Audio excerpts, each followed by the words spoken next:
Hello friends, good morning. നമ്മുടെ Kerala TV സീരിയലിലേക്ക് എല്ലാവർക്കും സ്വാഗതം. നമ്മുടെ അനി അവിടെ നിന്ന് എന്തൊക്കെ എഴുതിക്കൊണ്ടിരിക്കുക. അപ്പോൾ ദേവയാനി അങ്ങോട്ട് വരുന്നത്. എന്നിട്ട് അനി, നിനക്ക് ഒരു രീതിയിലും അഡ്ജസ്റ്റ് ചെയ്ത് പോകാനായിട്ട് പറ്റുന്നില്ലല്ലേ മോനെ എന്ന് ചോദിച്ചു. അപ്പോൾ അനി ഇങ്ങനെ വല്യമ്മയെ നോക്കുക അത്ഭുതത്തോടെ. വല്യമ്മ പറയുന്ന പ്രതീക്ഷിക്കുന്നില്ലല്ലോ. എനിക്ക് മനസ്സിലായി മോനെ, നിനക്കൊരിക്കലും അതിന് കഴിയില്ല എന്ന്. അവളുമായിട്ട് ഒരു പയ്യന്മാർക്കും ഒത്തുപോകാൻ പറ്റില്ല എന്നും എടുത്തു പറയാവുന്ന ഒരു നല്ല സ്വഭാവം അവൾക്കില്ല എന്നും ദേവയാനി പറഞ്ഞു. എന്നിട്ട് അവളെ ഇവിടെ വന്നപ്പോൾ ഏട്ടത്തെ തള്ളി കളഞ്ഞിട്ട് അവളെയല്ലേ വല്യമ്മ ഉൾപ്പെടെ എല്ലാവരും സ്നേഹിച്ചതെന്ന് ചോദിച്ചു അനി. മോനെ, അതിൽ എന്നെ കുറ്റം പറഞ്ഞിട്ട് ഒരു കാര്യമില്ല. അടവും നയവും ഉള്ളവർ പെട്ടെന്ന് മറ്റുള്ളവരുടെ സ്നേഹം പിടിച്ചു പറ്റും, നല്ലവരാണെന്ന് നടിക്കും. നമുക്ക് ചതിയും വഞ്ചനയും ഇല്ലാത്തത് കൊണ്ട് അതൊക്കെ നമ്മൾ ശരിയാണെന്ന് അങ്ങ് വിശ്വസിക്കുകയും ചെയ്യുമെന്നും ദേവയാനി പറയുമ്പോൾ അവൾ ഇവിടെ നിന്ന് എങ്ങനെയെങ്കിലും പോയേ പറ്റൂ, ഈ വീട്ടിൽ അവൾ നിൽക്കുന്നത് അപകടമാണ് വല്യമ്മയെന്ന് പറഞ്ഞു. അപ്പോൾ അതുകൊണ്ടാണ് മോനെ ഞാൻ അവളെ പരമാവധി അവോയ്ഡ് ചെയ്യുന്നത്. ഈ വീട്ടിൽ 2 അടുപ്പ് പോലും ഉണ്ടായത് അതുകൊണ്ടാണെന്നും ദേവയാനി പറയുക കേട്ടോ. പക്ഷെ എന്ത് ചെയ്യാനാ, നിൻ്റെ അമ്മയ്ക്ക് കാര്യങ്ങളൊന്നും മനസ്സിലാകുന്നില്ല എന്നും അതുപോലെ തന്നെ അനാമിക ഈ വീട്ടിൽ നിന്ന് പോവുകയാണെങ്കിൽ നീ അവൾക്കൊപ്പം പകരം വെച്ചിരിക്കുന്നത് നന്ദുവിനെയും. അതെന്തായാലും ഒരിക്കലും നടക്കാത്തൊരു കാര്യമാണ് മോനെ എന്നും ദേവയാനി പറഞ്ഞു. വല്യമ്മ, അവൾക്കിപ്പോൾ എന്നോട് സ്നേഹക്കുറവൊന്നുമില്ല. നമുക്ക് അറിയാത്തൊരു ഫാമിലിയിൽ നിന്ന് ഇനിയും ബന്ധം എടുക്കാൻ എന്നെക്കൊണ്ട് പറ്റില്ല എന്ന് അനി അന്നേരം പറഞ്ഞു. വിവാഹം നടന്നില്ലെങ്കിൽ നടന്നില്ലെന്നേ ഉള്ളൂ, പക്ഷേ ഇനിയൊരു അബദ്ധം അതെനിക്ക് സംഭവിക്കാൻ പാടില്ല എന്ന് പറഞ്ഞു. എടാ, നിന്റെ ഭാഗത്തും തെറ്റുണ്ട്. നീ അനാമികയുമായിട്ടുള്ള വിവാഹത്തിൻ്റെ തലേ ദിവസമാണ് ആദർശിനോട് നന്ദുവിനെ ഇഷ്ടമാണ് എന്ന് പറഞ്ഞത്. അത് കുറച്ചുകൂടി നേരത്തെ ആകാൻ പാടില്ലായിരുന്നു എന്ന് ചോദിക്കുമ്പോൾ അന്നൊക്കെ വല്യമ്മയ്ക്ക് ഏട്ടത്തിയോടും ഏട്ടത്തിയുടെ കുടുംബത്തിനോടും വെറുപ്പായിരുന്നില്ലേ എന്ന് ചോദിച്ചു അനി. ഞങ്ങൾ തമ്മിൽ അടുപ്പത്തിലാണെന്ന് അറിഞ്ഞാൽ അന്ന് ഏറ്റവും കൂടുതൽ വെറുക്കാനോ അല്ലെങ്കിൽ വഴക്കുണ്ടാക്കാനോ പോകുന്നത് വല്യമ്മയായിരിക്കും. അതുകൊണ്ടാണ് ഞാനൊന്നും പറയാതിരുന്നതെന്നൊക്കെ അനി പറയുമ്പോൾ, നീ എന്തായാലും ബിസിനസ്സിലൊക്കെ ശ്രദ്ധിക്കും മോനെ. നന്ദുവിൻ്റെ പിന്നാലെയുള്ള നടപ്പൊക്കെ നീ അങ്ങ് അവസാനിപ്പിക്കാൻ പറഞ്ഞു. നിൻ്റെ അമ്മ ഇത്രയും വാശിയോടെ നിൽക്കുമ്പോൾ മുത്തശ്ശനും മുത്തശ്ശിയൊന്നും അതിനൊന്നും സമ്മതിക്കത്തേ ഇല്ല എന്നൊക്കെ പറഞ്ഞ് ദേവയാനി ഉപദേശിക്കുമ്പോൾ, സമ്മതിക്കില്ലെങ്കിൽ വേണ്ട വല്യമ്മേ, പക്ഷെ അനാമിക വീട്ടിൽ നിന്ന് പോയി കഴിഞ്ഞാൽ മറ്റൊരു കല്യാണത്തിന് എന്നെ നിർബന്ധിക്കാതിരുന്നാൽ മതിയെന്ന് അനി അന്നേരം പറയാം. അത് കേട്ടപ്പോൾ, മോനെ, നിനക്ക് വേണ്ടിയിട്ട് മാത്രം ഞാനിപ്പോൾ ഏറ്റവും കൂടുതൽ പ്രാർത്ഥിക്കുന്നത് നിനക്ക് മനസ്സമാധാനം കിട്ടാൻ വേണ്ടിയിട്ട്, നിൻ്റെ ജീവിതം നന്നായിട്ട് പോകാൻ വേണ്ടിയിട്ടാണെന്നൊക്കെ ഇങ്ങനെ ദേവയാനി അനിയോട് പറഞ്ഞു. എല്ലാം ശരിയാകും മോനെ, നീ ധൈര്യമായിട്ടിരിക്കാനൊക്കെ പറഞ്ഞ് ദേവയാനി അവിടെ നിന്ന് പോകും കേട്ടോ. ദേവയാനി അങ്ങ് പോയി കഴിഞ്ഞപ്പോൾ എനിക്ക് ഭയങ്കര സങ്കടത്തോടുകൂടി അനി ഇങ്ങനെ അവിടെ നിൽക്കുന്നു. ഇത് കഴിഞ്ഞതിന് ശേഷം പിന്നെ കാണിക്കുന്നത് അബിയെ കൊണ്ടുവന്ന് ജലജ, അതായത് നന്ദുവും അനിയും കൂടെ കെട്ടിപ്പിടിക്കുന്നതിൻ്റെ വീഡിയോ കാണിച്ചു കൊടുക്കുക. ഇത് കണ്ടപ്പോൾ അബിയുടെ കണ്ണൊക്കെ ഇങ്ങനെ തള്ളി വന്നു. അപ്പോൾ എടാ മോനെ, നീ വെറുതെ ഇത് കണ്ടോണ്ടിരിക്കാതെ ഇത് നീ നിന്റെ മുത്തശ്ശിയും കാണിക്കാൻ പറഞ്ഞു. അപ്പോൾ അത് വേണോന്ന് ചോദിച്ചാൽ അബി. അപ്പോൾ എന്താ വേണ്ടാത്തത്, അവരറിയട്ടെ കൊച്ചുമ്മൻ്റെ ലീലാവിലാസങ്ങൾ എന്ന് പറഞ്ഞ് ജലജ ഇങ്ങനെ പിരികൊടുത്ത് അബിയെ വിടുന്നത് അപ്പുറം നിന്ന് നമ്മുടെ നയന കേട്ടു, കാണുകയും ചെയ്തു. അച്ഛനും അമ്മയും ആ നയനയെന്ന് പറയുന്നവളെ തലയിൽ വെച്ചുകൊണ്ട് നടക്കില്ല. അതുപോലെ ആദർശിനി, നിന്നെ വെറും കൂലിക്കാരനാക്കിയിട്ട് 3 ബ്രാഞ്ചല്ലടാ കൊടുത്തിരിക്കുന്നത്. പറഞ്ഞിട്ട് എന്താടാ കാര്യം, അവൻ അങ്ങോട്ട് തിരിഞ്ഞു നോക്കുന്നു പോലും ഇല്ലെന്നാണ് കേട്ടതെന്നൊക്കെ പറയുമ്പം, അത് വെറും അറിവൊന്നുമല്ല, അവനിപ്പോൾ അങ്ങോട്ട് പോകുന്നേ ഇല്ല. ഇപ്പം മൂർത്തീസ് ജ്വല്ലറിയിലേക്ക് അതിൻ്റെ MD പോലും ശരിക്കും പോകേണ്ട കാര്യമൊന്നുമില്ല. നല്ല കഴിവും പ്രാപ്തിയുള്ള മാനേജർമാരെയാണ് എല്ലായിടത്തും വെച്ചിരിക്കുന്നതെന്നൊക്കെ അഭി പറയാം. എനിക്കൊരു ബ്രാഞ്ച് തന്നപ്പോൾ അവിടേക്ക് കോഴിക്കോട് നിന്നൊരാളെ പോലും പറഞ്ഞു വിട്ടില്ലേ. അതിനെ നോക്കുന്ന ബ്രാഞ്ചുകളിലാണെങ്കിലോ എറണാകുളത്ത് നിന്നും കൊല്ലത്ത് നിന്നൊക്കെ ഉള്ളവരെയാണ് ഇപ്പോൾ വെച്ചിരിക്കുന്നത്. അതുകൊണ്ടാണ് ഓണത്തിന് അവൻ്റെ ബ്രാഞ്ചിൽ സെയിൽ കൂടിയത്. അവനങ്ങോട്ട് ചെല്ലാതിരുന്നിട്ട് പോലും. അതുകൊണ്ടാണ് അവനിങ്ങനെ ചുറ്റിത്തിരിഞ്ഞ് നടക്കുന്നത്. എന്തൊരു വൃത്തികേട് അവൻ കാണിച്ചത്. പരസ്യമായിട്ടല്ലേ അവളെ ചേർത്ത് പിടിച്ച് നിൽക്കുന്നതെന്നൊക്കെ ജലജ ചോദിക്കുമ്പോൾ നയനി ഇതൊക്കെ കേട്ട് ഇങ്ങനെ കലികേറി നിൽക്കുകയാണ്. അതുകൊണ്ടാണ് ഞാൻ പറഞ്ഞത്, ഇത് ഉറപ്പായിട്ടും നിന്റെ മുത്തശ്ശനും മുത്തശ്ശിയും കാണണമെന്ന്. നീ കാണിച്ചില്ലെങ്കിൽ ഞാൻ കാണിച്ചോളാമെന്നും പറഞ്ഞുകൊണ്ട് ജലജ അകത്തേക്ക് കയറിപ്പോയി. ജലജ അങ്ങ് കയറിപ്പോയി കഴിഞ്ഞപ്പോഴത്തേക്കും നയനെ അവിടെ നിന്ന് ഓടി ഇങ്ങോട്ടേക്ക് വരും അബിയുടെ അടുത്തേക്ക് കേട്ടോ. അബി, നിന്റെ അമ്മ പറഞ്ഞതൊക്കെ ഞാൻ കേട്ടോ എന്ന് പറഞ്ഞു. അബി അന്നേരം ഒന്ന് ഞെട്ടി. അനിയും നന്ദുവും തമ്മിലുള്ള ദൃശ്യങ്ങൾ മുത്തശ്ശിയെയും കാണിച്ചാൽ അതിനേക്കാളും വലിയ സംഭവങ്ങൾ എനിക്ക് പറയാനുണ്ടെന്ന് എൻ്റെ ചേച്ചിയുടെ അടുത്തെന്ന് പറഞ്ഞു. അയ്യോ ഏട്ടത്തി എന്നും പറഞ്ഞ് നിൽക്കുക. അതിപ്പോൾ അമ്മ കാണിക്കുമെന്നാണ് തോന്നുന്നതെന്ന് പറഞ്ഞപ്പോൾ, കാണിക്കാൻ നീ സമ്മതിക്കരുതെന്ന് നയന അബിയോട് പറഞ്ഞു. ഇത് ഈ സംഭവത്തിൻ്റെ പേരിൽ എനിക്ക് ഈ വീട്ടിൽ ഒറ്റപ്പെടേണ്ടി വന്നാൽ നീ അതിനേക്കാളും ഒറ്റപ്പെട്ടിരിക്കും എന്ന് നയന തറപ്പിച്ചു പറയുവാണ്. അനിയേക്കാളും വലിയ തെറ്റ് നീ ചെയ്തിട്ടുണ്ട്. അതറിയാവുന്നവരാണ് മുത്തശ്ശനും മുത്തശ്ശിയും. അതിനെ അറിയാൻ എൻ്റെ ചേച്ചിയും ഇപ്പോൾ പോയി നിൻ്റെ അമ്മയും അതുപോലെ തന്നെ അനിയുടെ അമ്മയും മാത്രമേ ഉള്ളൂ ബാക്കി. അത് നീ മറക്കണ്ട എന്ന് പറയുമ്പോഴത്തേക്കും ഞാൻ എന്ത് ചെയ്യാനാ ഏട്ടത്തി, അമ്മയാണത് മുത്തശ്ശിയും കാണിക്കണമെന്ന് പറഞ്ഞ് എന്നെ പ്രഷർ ചെലുത്തിക്കൊണ്ടിരിക്കുന്നത്. അപ്പം നീ തിരിച്ചും പ്രഷർ ചെലുത്തണം, അത് കാണിക്കാൻ പാടില്ല എന്നും പറഞ്ഞിട്ട് അപ്പം ഞാൻ ശ്രമിക്കാമെന്ന് പറഞ്ഞു. അങ്ങനെ അഴകുഴഞ്ച മറുപടി ഒന്നും എനിക്ക് കേൾക്കണ്ട. ഒരു കാരണവശാലും നീയോ നിൻ്റെ അമ്മയോ അതുപോലെ അനിയുടെ അമ്മയോ മുത്തശ്ശനോ മുത്തശ്ശിയും ഇത് കാണിക്കാൻ പാടില്ല എന്ന് പറയുമ്പോൾ അവരോടൊക്കെ എനിക്ക് പറയാനൊരു പരിധിയില്ലേന്ന് ചോദിച്ചു. പരിധി ഉണ്ടെങ്കിലും ഇല്ലെങ്കിലും പറഞ്ഞത് നീ ചെയ്തിരിക്കണം, ഇല്ലെങ്കിൽ നിനക്ക് കനത്ത നഷ്ടങ്ങൾ തന്നെ ഉണ്ടാകുമെന്നും പറഞ്ഞുകൊണ്ട് അഭിയെ ശരിക്കും ബ്ലാക്ക്മെയിൽ ചെയ്യുക നമ്മുടെ നയന. അതും പറഞ്ഞ് നയന അകത്തേക്ക് കയറി പോയപ്പോൾ ഇവൻ അവിടെ ജീവൻ പോയി ഇങ്ങനെ നിൽക്കുക. അത് കഴിഞ്ഞ് പിന്നെ ദേവയാനി അടുക്കളയിൽ ഇങ്ങനെ എന്തോ ഉണ്ടാക്കിക്കൊണ്ടിരിക്കുന്നു. അപ്പോൾ ജലജയും അതുപോലെ ജാനകിയും തൊട്ടരികിലിരുന്ന് പച്ചക്കറി അരിയുന്നുണ്ട്.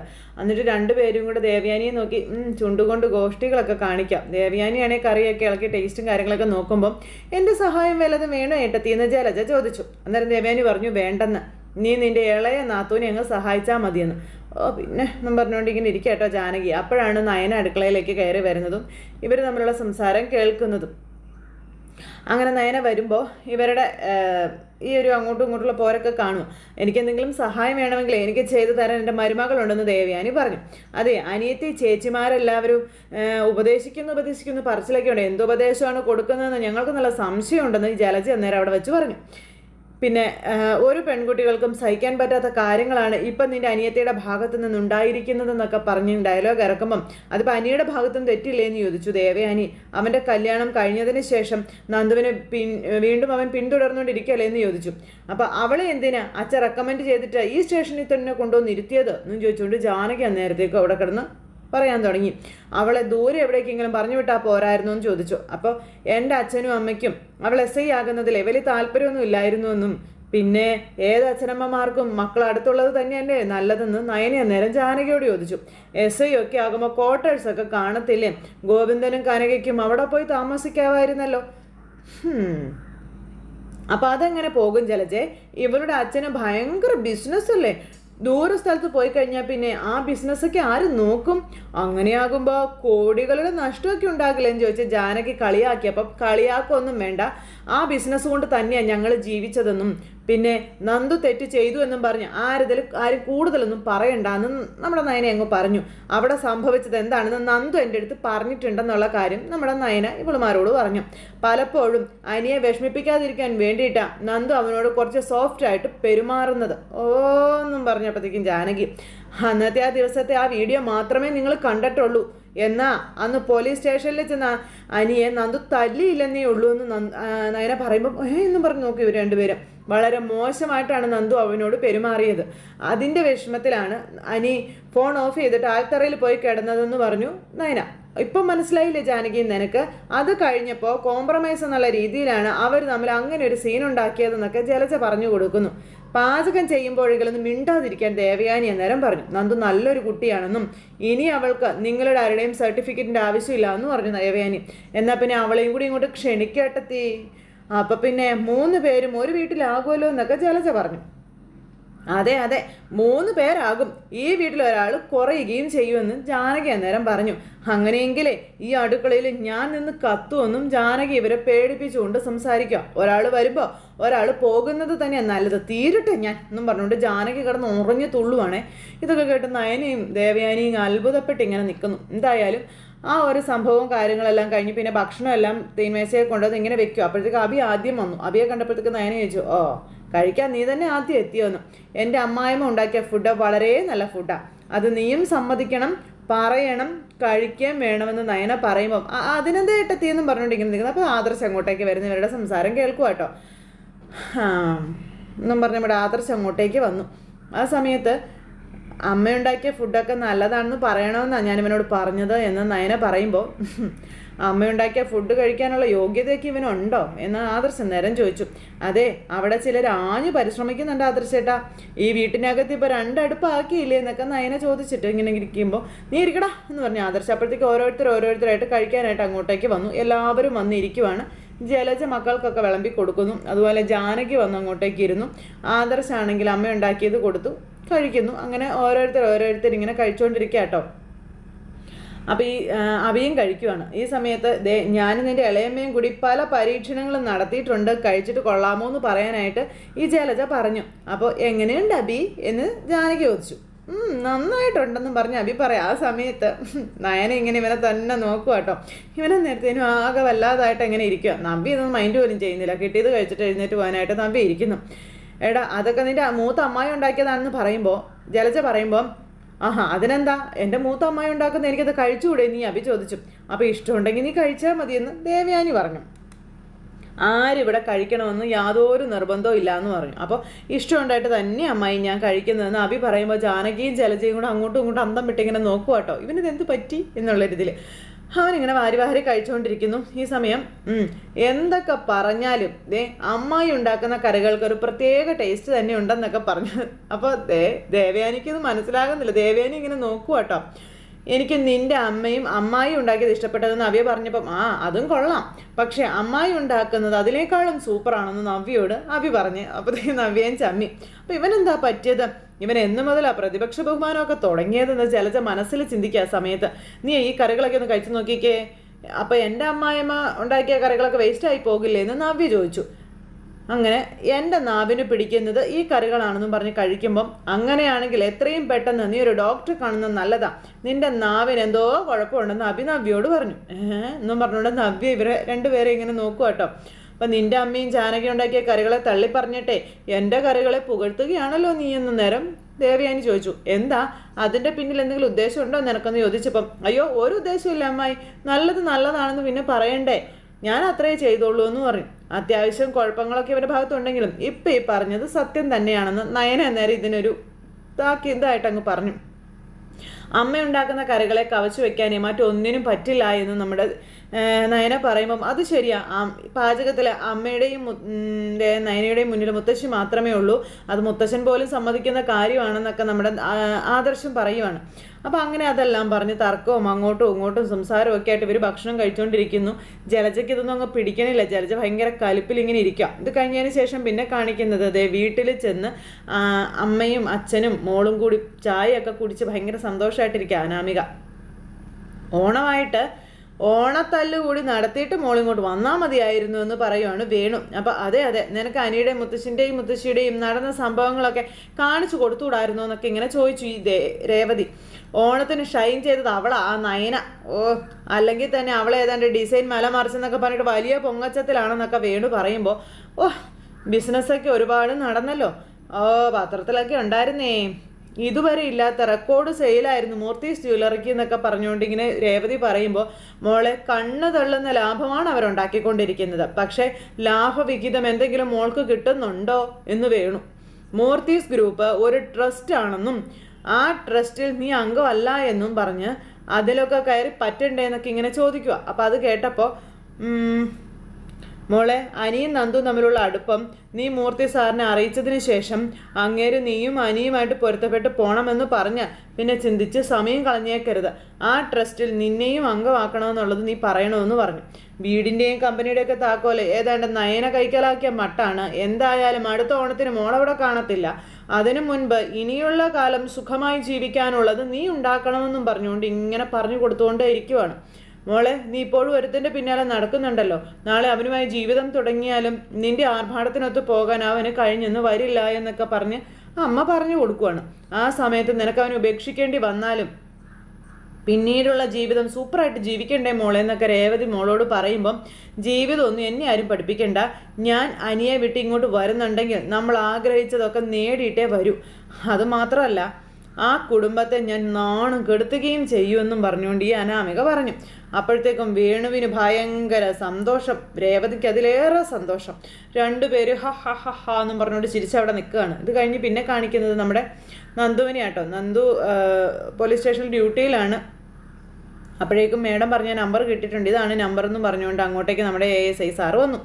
അദ്ദേഹം കൊണ്ട് കൊടുത്ത നമ്പർ നമ്മുടെ നന്ദു ഇങ്ങനെ വളരെ കാര്യമായിട്ട് ഇങ്ങനെ നോക്കുക. നല്ല പരിചയമുള്ള നമ്പർ തന്നെയാണെന്ന് നന്ദു അന്നേരം പറഞ്ഞു കേട്ടോ. ഇത് തപ്പിയെടുക്കുന്നതിന് മുന്നേ തന്നെ എനിക്ക് അറിയാമായിരുന്നു ഇതിൻ്റെ പിന്നിൽ ആരാണെന്ന് എന്നൊക്കെ ഇങ്ങനെ നന്ദു പറയുമ്പോൾ സാർ ഇങ്ങനെ നോക്കി നിൽക്കുക. കുഴപ്പമില്ല, ഈ നമ്പറിൻ്റെ ഉടമയെ ഞാൻ ഇപ്പം തന്നെ പോയി കണ്ടോളാവെന്ന് പറഞ്ഞു. അല്ല ഞങ്ങൾ വരണോ മേഡം എന്ന് ചോദിക്കുമ്പോൾ വേണ്ട, ഇതേ ഞാൻ ഒറ്റയ്ക്ക് കൈകാര്യം ചെയ്തോളാവെന്ന് പറഞ്ഞു നന്ദു. കുടുംബകലഹം ഉണ്ടാക്കാനായിട്ടാണ് ഓരോരുത്തർ ശ്രമിക്കുന്നതെന്ന് പറഞ്ഞപ്പം, പക്ഷേ ആ വീഡിയോ ഇത്തിരി കടുത്തുപോയി മേഡം എന്ന് പറഞ്ഞപ്പം താൻ കണ്ടോ ആ വീഡിയോ എന്ന് ചോദിച്ചു. അത് പിന്നെ ഇതിൻ്റെ അന്വേഷണവുമായി നടന്നപ്പോൾ ഇനിയിപ്പോൾ പറഞ്ഞ് നടക്കാവല്ലോ, ASI ആള് ശരിയല്ലെന്നല്ലേ, അയ്യോ മേഡം ഞാൻ അങ്ങനെയൊക്കെ പറയുമോ മേഡം എന്നും ചോദിച്ചോണ്ട് ആ സാർ അന്നേരം പറഞ്ഞു, മേഡത്തിൻ്റെ പിന്നാലെ ആ പയ്യനല്ലേ നടക്കുന്നതെന്ന് ചോദിച്ചു. പിന്നെ അത് എന്താടോ? അല്ല പിന്നെ ആ രംഗം കണ്ടപ്പോൾ സംശയം തോന്നിയല്ലേ എന്ന് നന്ദു ചോദിച്ചു. ചിരിച്ചോണ്ട് ഇങ്ങനെ നിൽക്കുക. ആ പയ്യൻ മാത്രമല്ല പ്രതി, ഞാനും കൂട്ടുപ്രതിയാണെന്ന് അതല്ലേ താൻ പറയാൻ വന്നതെന്ന് ഇങ്ങനെ ചോദിക്കുമ്പം അത് പിന്നെ അങ്ങനെയൊന്നും ഇല്ല മേഡം എന്ന് പറഞ്ഞു. താൻ പൊയ്ക്കോളാൻ പറഞ്ഞു നേരം നന്ദു. ശരി മേഡം എന്നും പറഞ്ഞുകൊണ്ട് അയാൾ അങ്ങ് പോയി. നന്ദു എന്നിട്ട് അവിടെ ഇങ്ങനെ ഇരുന്ന് ആലോചിക്കുക. പറഞ്ഞു തീർന്നില്ല. തൊട്ടടുത്ത നിമിഷം തന്നെ നമ്മുടെ നന്ദുവും വനിതാ പോലീസുകാരും കൂടി രേവതിയുടെയും അനാമികയുടെയും വേണുവിൻ്റെയും വീട്ടിലേക്ക് എത്തി. ഈ പോലീസ് വണ്ടി കണ്ടപ്പോഴത്തേക്ക് രേവതി, അയ്യോ വേണുട്ടാ അവളാ നന്ദു. ഏത് നന്ദു? SI നന്ദു ആണെന്ന് പറഞ്ഞപ്പോൾ എന്നും പറഞ്ഞുകൊണ്ട് ചാടി അങ്ങോട്ട് എഴുന്നേറ്റ് വേണു. അവളെന്താ ഇങ്ങോട്ട്? ഒരു കാര്യം ചെയ്യാം, ഞാൻ അകത്തേക്ക് പോകാം, എന്നെ കണ്ടാലേ അവൾക്ക് തല്ലാൻ തോന്നുമെന്ന് വേണു പറഞ്ഞപ്പം അതെങ്ങനെ ശരിയാകും വേണുവേട്ടാ? അന്ന് രേവതി, എനിക്ക് ഒറ്റയ്ക്കൊന്നും അവളോട് സംസാരിക്കാൻ പറ്റില്ല എന്ന് പറഞ്ഞ് നിൽക്കുമ്പം ഇനി എന്നെ അറസ്റ്റ് ചെയ്യാനായിരിക്കുമോ വന്നതെന്ന് ചോദിച്ചു. ഒന്നും അറിയത്തില്ല മോളെ എന്നും പറഞ്ഞുകൊണ്ട് പറയുകയാണ്. ആര് വേണമെങ്കിലും അവൾ പൊക്കിക്കൊണ്ട് പോകും. അങ്ങനത്തെ ഒരുത്തി അവള്. നേരത്തെ ഒരു കേസ് ഒത്തുതീർത്തതാ. അതിന് കുത്തിപ്പൊക്കിയൊന്നും പറയാൻ പറ്റത്തില്ലെന്നൊക്കെ പറഞ്ഞു വേണു ഇങ്ങനെ സംസാരിച്ചുകൊണ്ട് നിൽക്കുക പേടിയോടെ. അപ്പോഴത്തേക്കും അവിടെ ഒന്ന് കോളിംഗ് ബെൽ അടിച്ചു. നീ ചെന്ന് തുറക്കാൻ പറഞ്ഞു രേവതിയോട്. അപ്പം നിങ്ങൾ പോകരുത്. ഇല്ലാന്നേ, നീ പോയി തുറക്ക് എന്നും പറഞ്ഞുകൊണ്ട് വേണു രേവതിയെ പറഞ്ഞു വിടുന്നു. രേവതി ചെന്ന് വാതിൽ തുറന്നു. പോലീസുകാരുമായിട്ട് ഇങ്ങനെ നിൽക്കുക നമ്മുടെ നന്ദു. അപ്പോൾ അനാമിക അവിടെ കണ്ടു. ഓ എല്ലാം കഴിഞ്ഞതിന് ശേഷം നീ ഇങ്ങ് പോന്നല്ലേ എന്ന് നന്ദു വന്നിട്ട് ഈ അനാമികയോട് ചോദിച്ചു.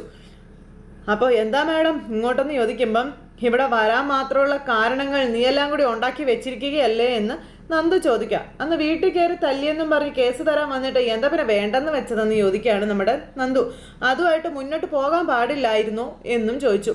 അല്ല അത് പിന്നെ എന്നും പറഞ്ഞുകൊണ്ട് ഇങ്ങനെ നമ്മുടെ രേവതി നിൽക്കുമ്പോൾ ഞാനല്ല SI എങ്കിൽ നിങ്ങളത് തന്നെ ചെയ്യുമായിരുന്നില്ലേ എന്ന് ചോദിച്ചു. അപ്പം നിങ്ങൾ എന്തിനാ ഇപ്പം ഇങ്ങോട്ട് വന്നു എന്തേ അനാമിക ചോദിച്ച് തീർന്നില്ല. അവിടെ ചെവിക്കല്ല് തീർത്ത് വരണം കൊടുത്തു നന്ദു.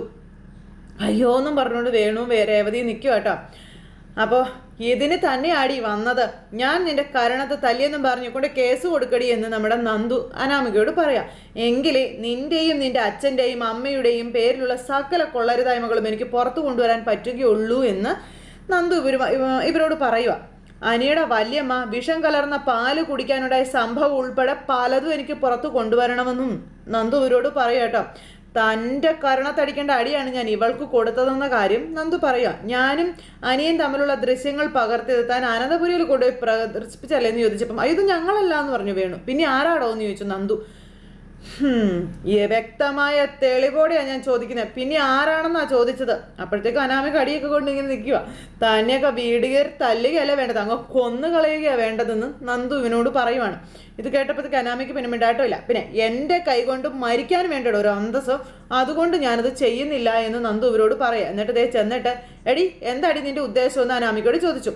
കണ്ണി കണ്ട ആണുങ്ങൾക്കൊപ്പം കറങ്ങി നടന്നിട്ട് മറ്റു പെൺകുട്ടികളെയാണോടി കുറ്റം പറയുന്നത്? കല്യാണം കഴിഞ്ഞ ആണ് മറ്റൊരു പെൺകുട്ടിയുടെ പിന്നാലെ പോകുമ്പോൾ അത് അവൻ്റെ ഭാര്യയുടെ കഴിവുകേടാണെന്ന് പറയുന്ന പലരും ഈ നാട്ടിലുണ്ട്. പ്രത്യേകിച്ച് അവിഹിത ബന്ധത്തിൽപ്പെട്ട പെൺകുട്ടിയെ കണ്ടെത്തുമ്പോൾ അവളുമാരിങ്ങനെയൊക്കെ പറയാറുണ്ട് ഈ കഴിവുകേടിനെ പറ്റിയേ. എന്നാൽ ഞാൻ അങ്ങനെ പറയില്ലടി.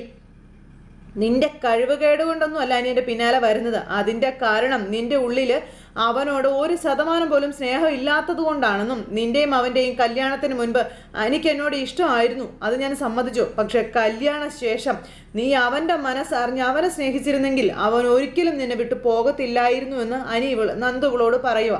സ്വന്തം തെറ്റു മറയ്ക്കാൻ അന്യൻ്റെ പുറത്ത് കുറ്റം കെട്ടിവെച്ച് രക്ഷപ്പെടാൻ ശ്രമിക്കാറുണ്ട് പലരും. അനിക്ക് എന്നോട് അടുപ്പം ഉണ്ടിപ്പോഴും, നാളെ ചിലപ്പം ആ അടുപ്പം കൂടിയെന്നും വരാമെന്നൊക്കെ നമ്മുടെ നന്ദു പറഞ്ഞു. ഇവള് മിണ്ടുന്നില്ല. എൻ്റെ മനസ്സും ചിലപ്പോൾ മാറിയെന്ന് വരാം. അങ്ങനെ മാറുന്നതിന് മുൻപ് അനിയെ നിന്റെ വരുതിയിൽ കൊണ്ടുവരാനുള്ളത് നിന്റെ കടമയാണെന്നും നന്ദു ഇവളോട് പറഞ്ഞു.